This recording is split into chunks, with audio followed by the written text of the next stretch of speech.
لا ما عاد يرعبني ظلم يهددني لا شيء أخسره لا لا مهما يطول الدرب فالحق معه.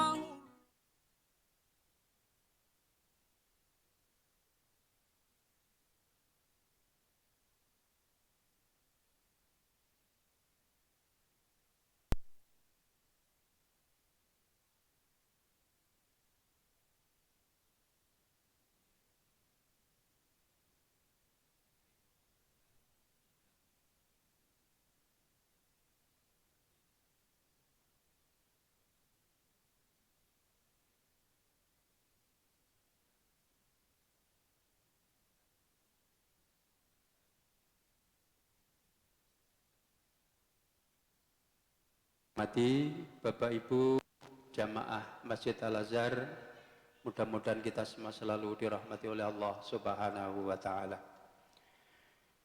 Marilah kita bersama-sama, monggo kita sareng-sareng bersyukur matang arsanipun Allah Subhanahu.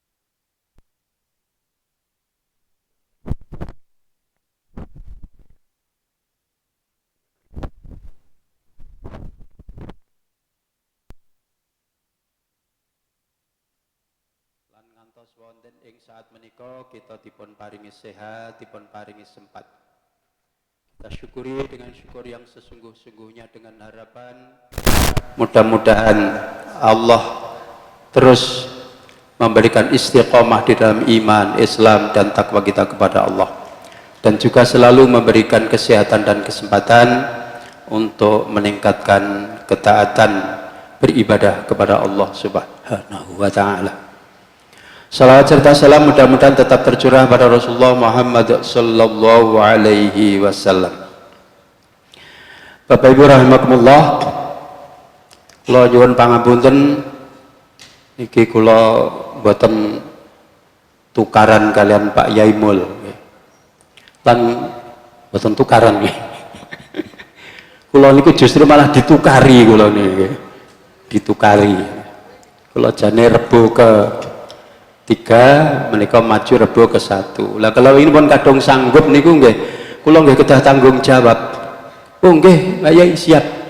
Ternyata jadwal kula Rebo pertama niku tenggene Al-Falah deket. Akhirnya bingung kula. Terus kalau ini niku kedah izin mriko, masyaallah ya. Niki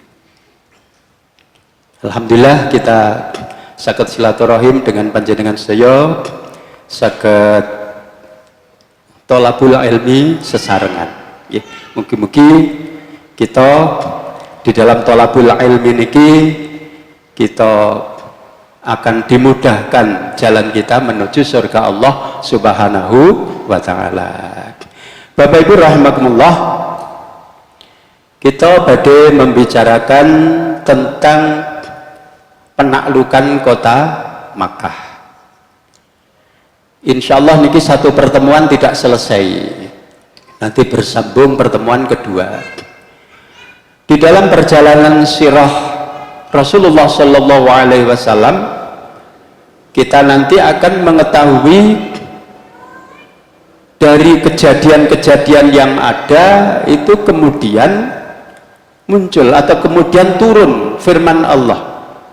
Jadi nanti kita akan mempelajari sababun nuzul dan juga sebab-sebab Rasulullah Shallallahu Alaihi Wasallam bersabda atau sababul wurud. Nah ini dalam kita mempelajari sirah. Terus niki dalam perjalanan itu sampai pada tahun 8 Hijriah ini ayat Al-Quran belum turun semuanya, belum turun 100%. Hadis-hadis Rasulullah pun juga belum disabdakan oleh Rasulullah Shallallahu Alaihi Wasallam atau ditetapkan atau diamalkan atau dilakukan oleh Rasulullah. Nah ini masih dalam proses perjalanan. Bapak Ibu rahimakumullah,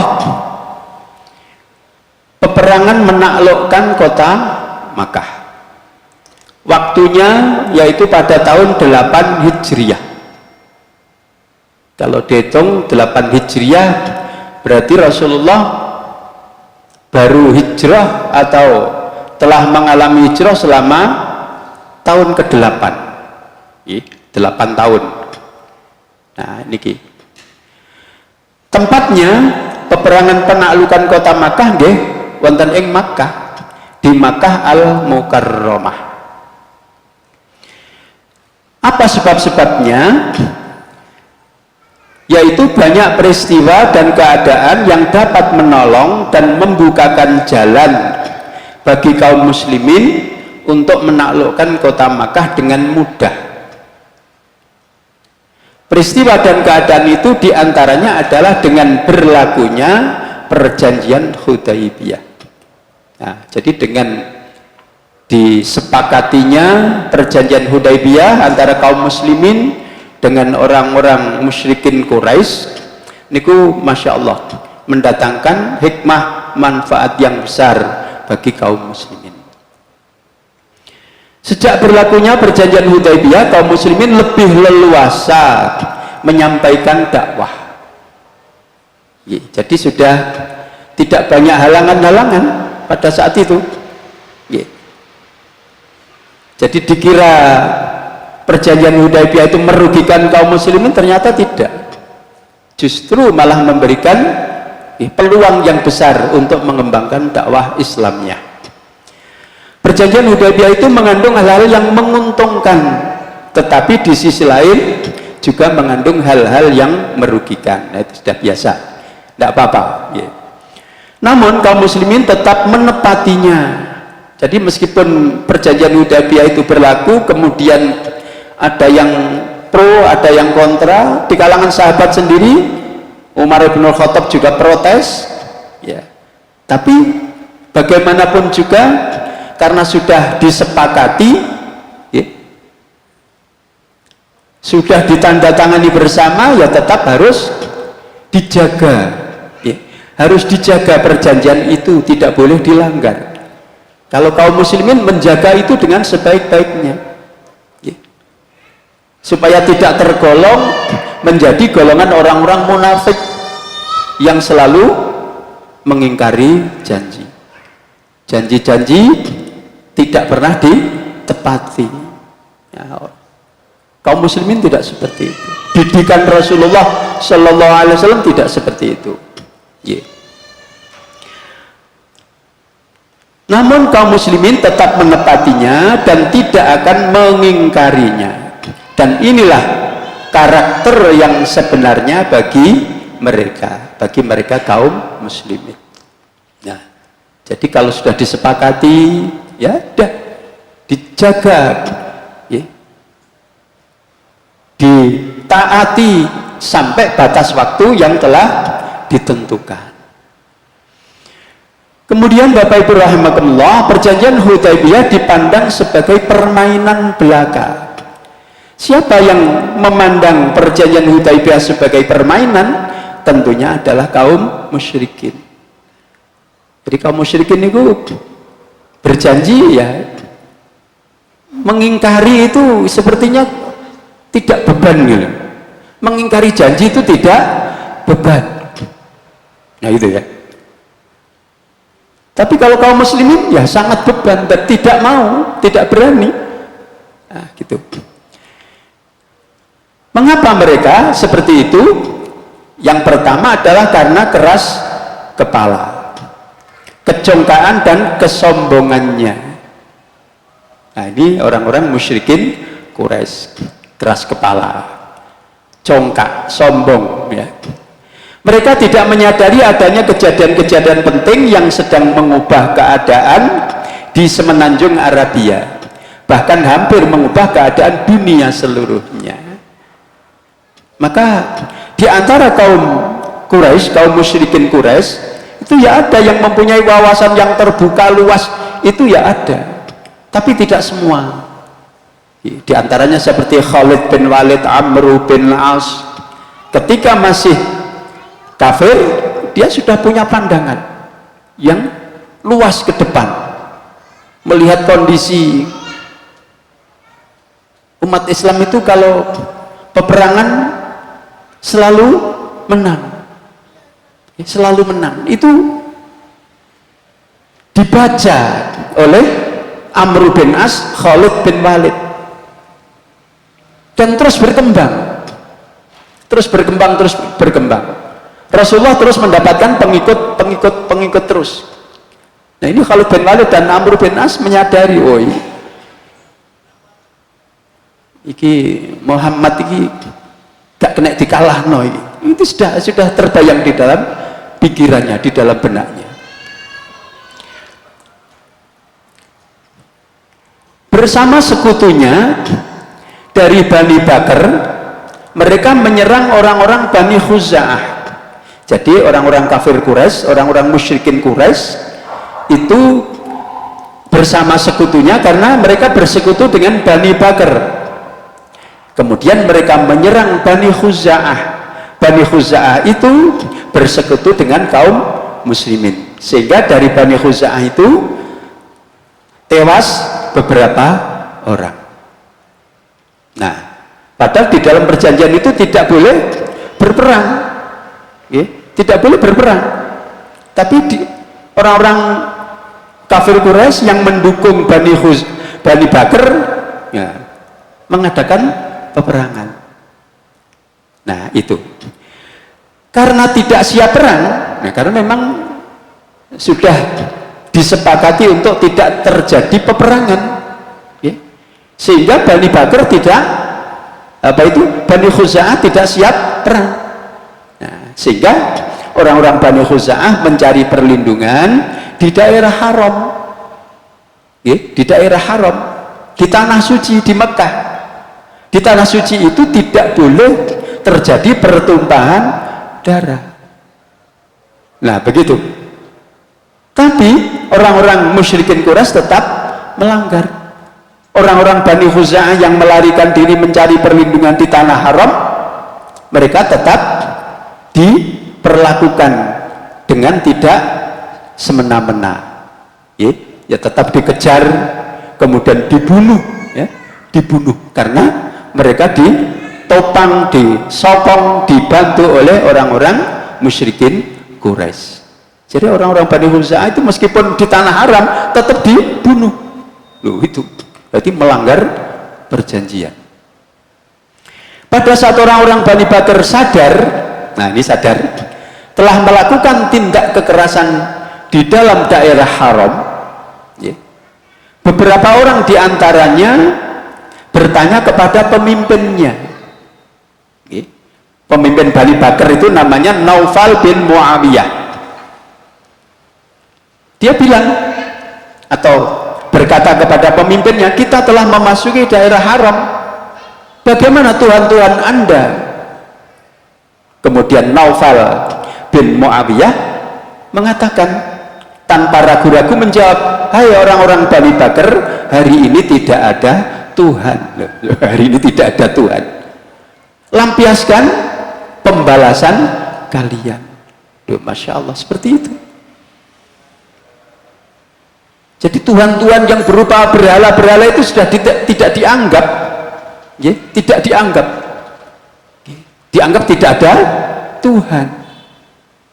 Karena mereka-mereka itu juga percaya bahwa Allah Subhanahu wa Ta'ala sebagai Rabb, tapi mereka juga percaya kepada berhala-berhala itu. Nah, kemudian kalau dia beribadah kepada berhala-berhala yang kelihatan, yang nampak, karena Rabb Allah Subhanahu wa Ta'ala tidak nampak. Nah, begitu. Nah, jadi Naufal berkata tanpa ragu-ragu, hai orang-orang Bani Bakar, hari ini tidak ada Tuhan, lampiaskan pembalasan kalian. Masya Allah, ya. Kemudian mereka segera mengirimkan, nah ini Bani Khuza'ah ini segera mengirimkan Amr bin Salim sebagai utusan untuk menghadap Rasulullah Shallallahu Alaihi Wasallam, karena Bani Khuza'ah itu adalah bersekutu dengan umat Islam, dengan Rasulullah Shallallahu Alaihi Wasallam, untuk melaporkan peristiwa yang sedang dihadapi kaumnya. Jadi peristiwa yang dialami kaum Bani Bakar tadi yang telah mencari perlindungan di tanah haram di Makkah tetap dibunuh. Nah, kemudian dilaporkan kepada Rasulullah Shallallahu Alaihi Wasallam.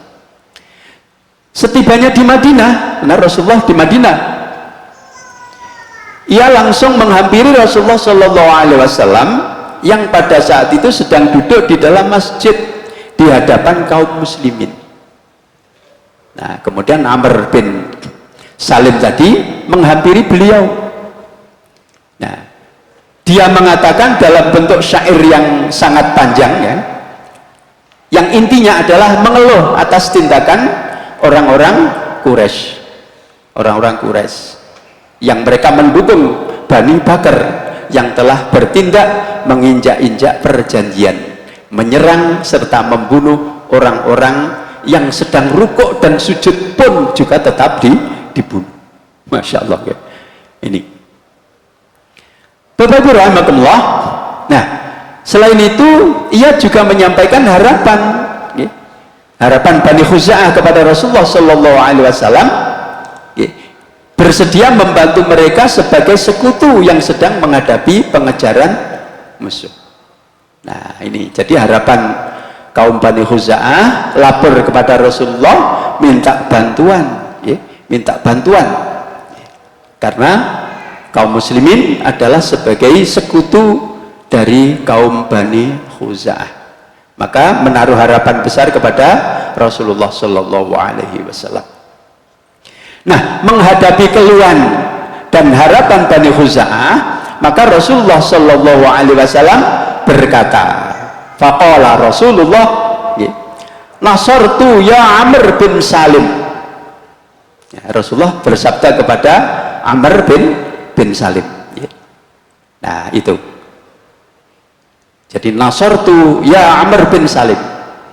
Aku menolong. Ya. Akan aku tolong wahai Amr bin Salim. Ya. Hai Amr bin Salim, kalian akan tertolong. Nah, gitu. Nah, ini jawaban daripada Rasulullah Shallallahu Alaihi Wasallam. Jadi dengan penderitaan daripada kaum Bani Khuza'ah tadi, maka Rasulullah menyanggupi, ya, untuk memberikan pertolongan. Bapak Ibu rahimakumullah, orang Quraisy merasa telah berbuat kekeliruan. Ya. Nah, ini nanti ada kisah-kisah, ada peristiwa, ya, antara anak dan orang tuanya, ya, yang masih berbeda keyakinan. Beberapa waktu kemudian orang-orang Quraisy merasa telah berbuat kekeliruan, ya, tadi melanggar perjanjian, membunuh orang-orang Bani Khuza'ah meskipun sudah berlindung di tanah haram yang mestinya tidak boleh melakukan pembunuhan. Nah, itu. Maka pemimpinnya yaitu Abu Sufyan bin Harb berangkat ke Madinah untuk berusaha memperbaiki keadaan yang telah dirusak oleh kaumnya dengan mengingkari perjanjian yang telah disepakatinya. Itu. Jadi Abu Sufyan ini berusaha untuk memperbaiki keadaan, karena sudah terjadi bahwa orang-orang Quraisy, orang-orang musyrikin Quraisy telah mengingkari perjanjian Hudaibiyah. Kemudian setibanya di Madinah, dia langsung menuju ke rumah anak perempuannya. Anak perempuannya namanya adalah Ummu Habibah. Ummu Habibah itu sudah menjadi istri Rasulullah Shallallahu Alaihi Wasallam. Padahal Abu Sufyan bin Harb masih kafir. Nah, masih kafir. Ummu Habibah itu adalah termasuk salah seorang yang mengikuti hijrah ke Habasyah bersama Ja'far bin Abi Thalib. Kemudian di Habasyah, ya, karena Raja Habasyah, ya, itu menerima dakwah Rasulullah Shallallahu Alaihi Wasallam, maka sebagai wakil untuk melamar, untuk mengkhidbah kepada Ummu Habibah itu adalah Raja Habasyah. Raja Habasyah yang melamarkan Ummu Habibah menjadi istri Rasulullah Shallallahu Alaihi Wasallam. Gitu. Ayahnya masih kafir, Ummu Habibah sudah masuk Islam, maka harus hijrah. Pada saat itu hijrah ke Habasyah. Nah, itu. Tetapi ketika ia hendak duduk di atas sehelai tikar, jadi ketika ayahnya mau duduk di sehelai tikar, ya, maka tikar itu dilipat oleh Ummu Habibah. Tidak boleh. Mau duduk di tikar itu tidak boleh oleh Ummu Habibah. Ya. Kemudian menghadapi perlakuan seperti itu, Abu Sufyan bertanya kepada putrinya, "Hai Habibah, aku tidak tahu apakah engkau lebih menyukai aku daripada tikar itu, ataukah lebih menyukai tikar itu daripada diriku? Awakmu ku sik menghargai kloso iku to, tinimbangannya aku ki bapakmu," lagi seperti itu, seolah-olah bahasanya seperti itu. Aku ki bapakmu, mosok arep nggo klosoe gak oleh, mosok lebih berharga klosone daripada bapakmu, begitu. Nah ini ya. Kemudian Ummu Habibah menjawab, tikar ini adalah tikar Rasulullah, sedangkan ayah seorang musyrik dan najis. Dikatakan begitu oleh Ummu Habibah, ayah seorang musyrik dan najis, tidak boleh duduk di tikar Rasulullah Shallallahu Alaihi Wasallam. Nah, sebagai reaksi Abu Sufyan terhadap putrinya, dia berkata, "Sepeninggalku engkau akan ditimpa musibah. Sepeninggalku engkau akan ditimpa musibah." Musibah, tidak ada musibah itu terserah Allah. Gitu ya. Ya tidak masalah gitu. Gitu ya. Musibah itu nanti kalau Allah memberikan musibah, memberikan cobaan, ya kita terima. Sebab sebagai seorang muslim itu kalau ada musibah itu adalah sebagai ujian. Sebagai ujian.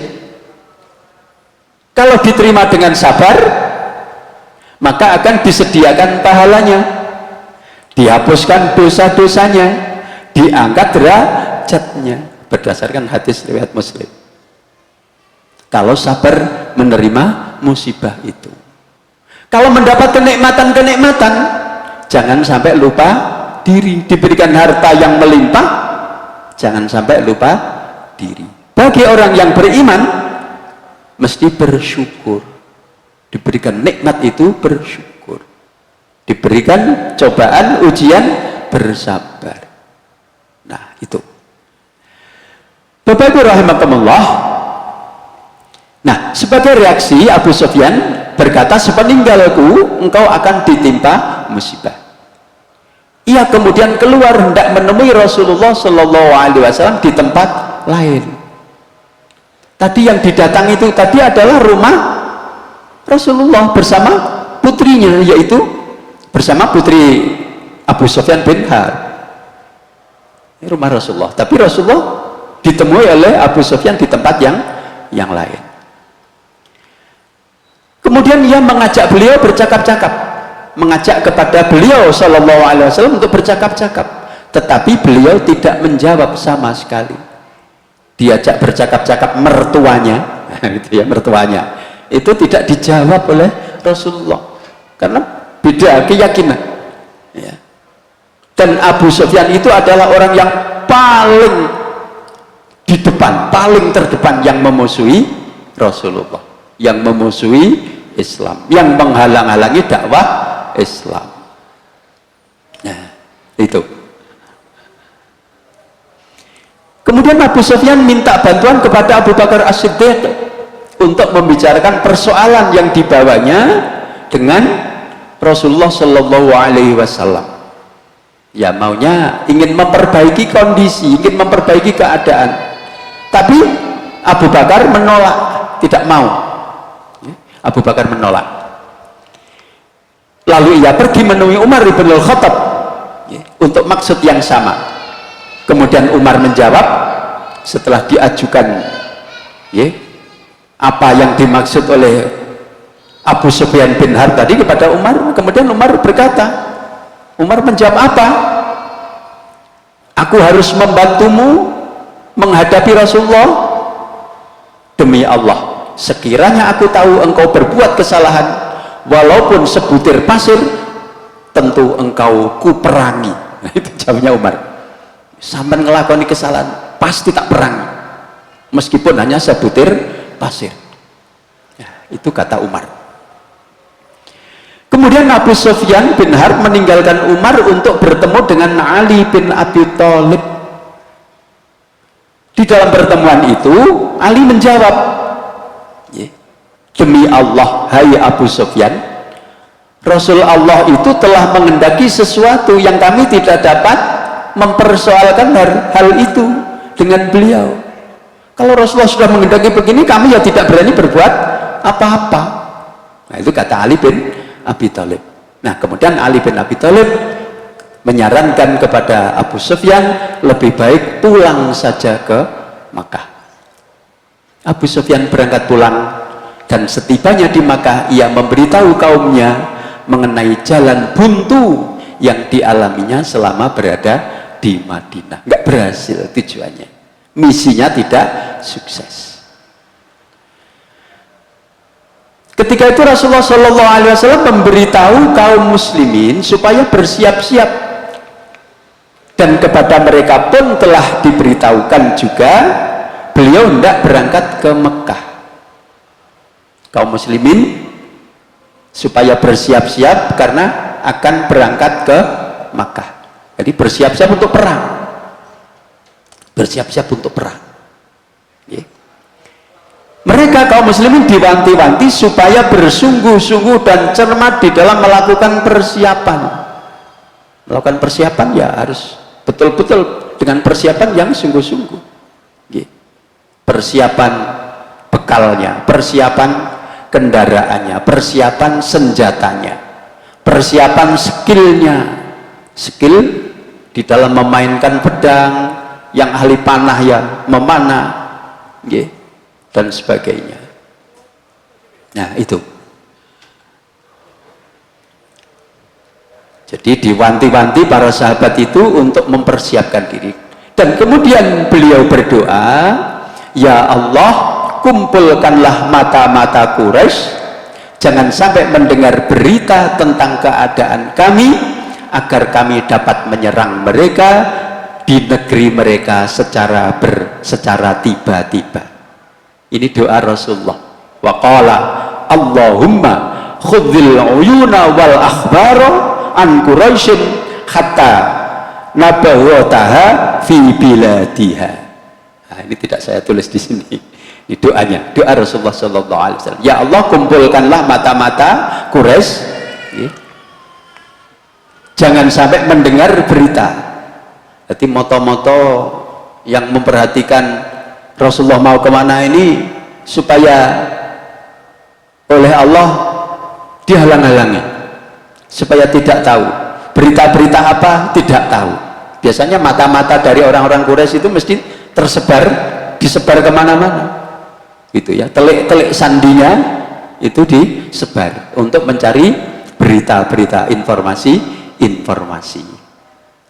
Nah, ini kaum muslimin menyambut hangat perintah Rasulullah Shallallahu Alaihi Wasallam. Yang perintah Rasulullah ya mesti kaum muslimin taat dan patuh apa yang telah diperintahkan oleh Rasulullah Shallallahu Alaihi Wasallam. Nah, kemudian Bapak Ibu rahimakumullah, terjadi suatu peristiwa aneh. Di dalam masa persiapan itu terdapat suatu peristiwa aneh. Salah seorang dari kaum muslimin angkatan pertama yang telah berjuang di jalan Allah, kemudian dengan sengaja mengirim sepucuk surat kepada kaum musyrikin Quraisy. Dibocorkan. Jadi rahasia tadi dibocorkan oleh salah seorang sahabat yang ternama, karena dia juga mengikuti perang Badar. Sahabat yang mengikuti perang Badar ini luar biasa, ini menjadi sahabat yang golongan utama. Nah begitu, kebaikannya luar biasa, tapi melakukan kesalahan seperti itu, membocorkan. Dia mengirim surat kepada kaum musyrikin Quraisy, memberitahukan tentang rencana kedatangan Rasulullah Shallallahu Alaihi Wasallam dengan membawa bala bantuan, dengan membawa pasukan. Itu disampaikan. Nah ini, Bapak Ibu rahimakumullah, kemudian kaum muslim berusaha keras merahasiakan rencana penyerbuan mereka ke Makkah. Kaum muslimin sendiri berusaha merahasiakan, tapi ada salah seorang tadi yang membocorkan berita itu. Nah, Bapak Ibu rahimakumullah, sebetulnya berita atau rencana menyerang Makkah tadi tidak disampaikan lebih dulu. Itu adalah sebuah taktik strategi, ya, untuk menjamin keberhasilan, untuk meringankan adanya kerugian-kerugian itu. Jadi nanti kalau pasukan kaum muslimin datang secara tiba-tiba, orang musyrikin Quraisy tidak siap, nah, tinggal angkat tangan saja. Itu maunya seperti itu, ya, maunya seperti itu. Bahkan mungkin sekali akan dapat memaksa kaum musyrikin Quraisy menyerah tanpa pertumpahan darah. Itu harapan Rasulullah Shallallahu Alaihi Wasallam. Nek isaku gak perang, nek isaku orang-orang musyrikin Quraisy di Makkah itu langsung tunduk, takluk kepada Islam, kepada Rasulullah, biar tidak terjadi pertumpahan darah. Itu. Jadi perang itu ya terpaksa, gitu ya, terpaksa. Bapak Ibu rahimakumullah, kemudian siapa yang membocorkan rahasia itu? Namanya. Nah, surat yang membocorkan rahasia militer kaum muslimin kepada musuhnya di Makkah tidak lain, itu tujuannya adalah untuk mendorong musuh supaya siap-siap, ya, supaya siap-siap. Supaya siap-siap untuk menghadapi peperangan melawan Allah dan Rasulnya. Ini perang suci, perang membela agama Allah. Kalau dia melawan berarti dia melawan Allah dan Rasulnya. Nah ini, supaya mereka bersiap-siap, supaya persiapannya lebih matang. Nah begitu. Bapak Ibu rahimakumullah, nah setelah terjadi peristiwa seperti itu, maka Ali bin Abi Thalib menceritakan pengalamannya mengenai peristiwa itu sebagai berikut. Nah, Rasulullah Shallallahu Alaihi Wasallam memerintahkan kami bertiga. Ali diperintah dengan temannya yaitu Zubair dan Al-Miqdad, berangkatlah kalian ke sebuah raudhah padang rumput, yaitu yang bernama Qoh. Itu namanya di dalam itu sirah yang bahasa Arab itu kha, alif, kha, khoh. Nah, jadi saya lihat aslinya itu. Ya, itu padang rumput. Di sana ada seorang perempuan. Ini Rasulullah sudah mendeteksi, sudah diberitahu oleh Allah. Ada seorang perempuan sedang dalam perjalanan ke Mekah membawa surat. Jadi surat itu belum sampai. Ambillah surat itu dari tangannya. Ini Rasulullah sudah memberitahu seperti itu. Yang membawa surat itu perempuan, sudah berada di tempat yang ditunjuk oleh Rasulullah. Ya di situ ternyata. Kemudian kami berangkat dengan kuda, dan setibanya di tempat itu kami jumpai perempuan yang dimaksud oleh Rasulullah Sallallahu Alaihi Wasallam. Ketemu. Kami minta kepadanya supaya mau mengeluarkan surat yang disembunyikan. Ia menjawab bahwa ia tidak membawa surat. Akhirnya kami tekan, dipaksa, keluarkan surat itu. Kalau tidak, engkau akan kami telanjangi. Akan ditelanjangi. Ini gertak ini ya, untuk menggertak. Tapi ya tidak sampai Pak itu ya. Ia terpaksa mengeluarkan surat, ya, diancam seperti itu, kemudian surat itu dikeluarkan, dikeluarkan. Nah, kemudian surat itu diserahkan kepada kami, yaitu Ali bin Abi Thalib, Zubair dan Al-Miqdad. Nah, kemudian mereka bertiga pulang menghadap Rasulullah Shallallahu Alaihi Wasallam. Ketika dibuka ternyata terdapat tulisan di dalam surat itu dari Hatib bin Abi Balta'ah. Jadi yang menulis surat itu adalah Hatib bin Abi Balta'ah. Hatib bin Abi Balta'ah itu seorang sahabat yang ikut perang Badar, yang membocorkan rahasia itu. Jadi memberitahu kepada orang-orang kafir Quraisy apa yang tidak dilakukan Rasulullah. Hatib kemudian dipanggil oleh Rasulullah Shallallahu Alaihi Wasallam. Ditanya oleh Rasulullah, "Hai Hatib, apa maksud suratmu ini?" Kemudian ia menjawab, "Ya Rasulullah, jangan buru-buru menghukum diriku. Aku mempunyai hubungan erat sekali dengan orang-orang Quraisy. Dahulu aku pernah menjadi sekutu mereka, sekalipun bukan aku yang menjadi tulang punggungnya. Di antara orang-orang Muhajirin ini," nah ditunjuk orang-orang Muhajirin ini, "yang bersama Anda banyak yang mempunyai sanak famili di Mekah yang menjaga keluarga dan harta benda yang mereka tinggalkan." Jadi orang musyrikin Quraisy sing Joko harta benda, orang-orang Muhajirin yang hijrah. Nah, begitu. Itu alasannya. Nah, sekalipun orang-orang Quraisy itu tidak mempunyai hubungan silsilah denganku, kata Hatib, namun aku menginginkan supaya ada beberapa orang yang diantara mereka yang mau menjaga kaum kerabatku, karena dia mempunyai kaum kerabat di sana, jadi dijogo. Itu tujuannya. Aku berbuat demikian itu sama sekali bukan karena aku telah murtad, dan bukan pula karena aku ingin menjadi kafir setelah aku memeluk Islam. Jadi bukan itu, kami tidak akan murtad ya Rasul, dan juga tidak kafir. Nah, saya hanya ingin memberitahu orang-orang di sana, termasuk keluargaku, ya biar dijaga oleh mereka. Nah, kemudian Rasulullah Shallallahu Alaihi Wasallam berkata kepada para sahabatnya, orang ini, maksudnya Hatib bin Abi Balta'ah, telah mengatakan yang sesungguhnya kepada kalian. Tapi Umar bin Al-Khattab tidak puas. Dia menyaut, "Ya Rasul, ya Rasulullah, biarlah ku penggal saja leher orang munafik itu." Ini Umar bin Khattab marah. Ini orang munafik ini, penggal saja. Kemudian Rasulullah cepat menjawab, "Dia turut serta di dalam perang Badar." Apakah engkau tahu kalau Allah Subhanahu wa taala meninggikan martabat orang yang turut serta dalam perang Badar? Lalu Allah bertitah, "Berbuatlah sekehendak kalian, kalian ku ampuni." Jadi orang-orang yang mengikuti perang Badar itu begitu. Jadi berbuat sekehendakmu, kamu diampuni.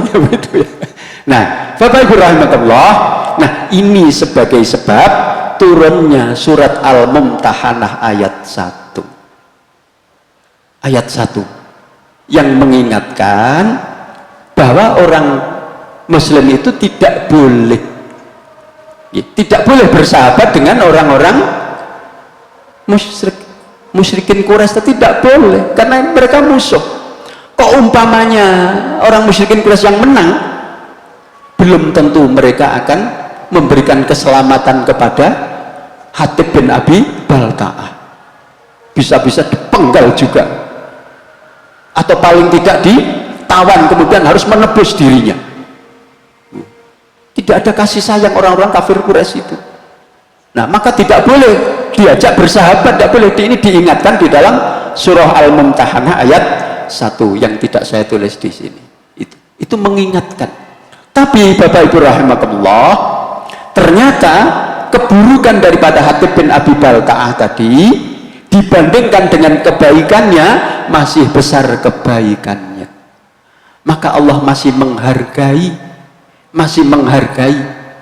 kebaikan daripada Hatib bin Abi Balta'ah karena dia ikut perang Badar. Masih dihargai. Artinya masih diampuni oleh Allah Subhanahu wa taala. Loh, ini sebab-sebab turunnya surah Al-Mumtahanah ayat 1. mangke saged dipun waos nggih. Keranten pun adzan boleh. Nggih, mangke saged dibaca nanti isinya seperti apa surat Al-Mumtahanah ayat 1 itu. Bapak Ibu rahimakumullah, menika ingkang saged dipun aturaken, kita mempelajari sababul wurud dan sababun nuzul daripada apa di dalam kisah atau di dalam sirah nabawiyah ini. Mudah-mudahan mendapatkan tambahan ilmu bagi kita untuk menguatkan akidah kita, menguatkan ilmu kita untuk meningkatkan kualitas ibadah kita, ketaatan kita kepada Allah Subhanahu wa taala. Demikian, kurang dan lebih yang mohon maaf. Assalamualaikum warahmatullahi wabarakatuh.